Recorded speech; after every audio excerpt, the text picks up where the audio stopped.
వరంగల్లో ఒంటరి మహిళలను లక్ష్యంగా చేసుకుని చైన్ స్నాచింగ్లకు పాల్పడుతున్న తమిళనాడుకు చెందిన 2 దొంగలను పోలీసులు అరెస్టు చేశారు. 15,20,000 రూపాయల విలువగల 95 గ్రాముల బంగారు ఆభరణాలతో పాటు ఒక ద్విచక్ర వాహనం, 2 సెల్ ఫోన్లను పోలీసులు స్వాధీనం చేసుకున్నారు. తమిళనాడుకు చెందిన దొంగలు చోరీలకు పాల్పడి మళ్లీ తిరిగి వెళ్లేవారని పోలీసు కమిషనర్ సన్ప్రీత్ సింగ్ తెలిపారు. నిందితులు మొత్తం 6 చోరీలకు పాల్పడినట్లు వెల్లడించారు. తాళాలు వేసిన ఇళ్లలో చోరీలకు పాల్పడుతున్న మరో ముఠాను పట్టుకున్నట్లు కమిషనర్ తెలిపారు.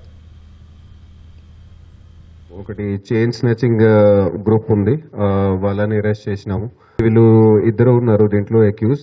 కళ్యాణ సుందరం అని, ఈశ్వరన్ సెల్వరాజ్ అని. ఇద్దరు కూడా తమిళనాడుకు చెందిన వాళ్ళు. ఇక్కడ నుంచి వాళ్ళు ట్రైన్ ఎక్కి ఇక్కడ దిగి కొన్ని ఆఫెన్సెస్ చేసుకుని రిటర్న్ వెళ్ళిపోతారు. ఒకటి బైక్ దొంగతనం చేశారు ఫస్ట్, కొన్ని స్నాచింగ్ ఆఫెన్సెస్ చేసుకుని మళ్ళీ కూడా అట్లా రిటర్న్ వెళ్ళడానికి చూస్తుంటే మనకి ఇన్ఫర్మేషన్ వస్తే అప్పుడు వాళ్ళకి పట్టుకోవడం జరిగింది.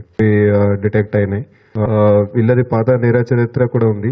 అవన్నీ కూడా తమిళనాడు రాష్ట్రంలో ఉన్నాయి. హౌస్ బ్రేకింగ్ చేసే వాళ్ళు ఆ గ్యాంగ్ ని కూడా పట్టుకోవడం జరిగింది. 2 వ్యక్తులు ఉన్నారు, బింగి రఘు అని, అట్లాగే మొహమ్మద్ అసద్ అని.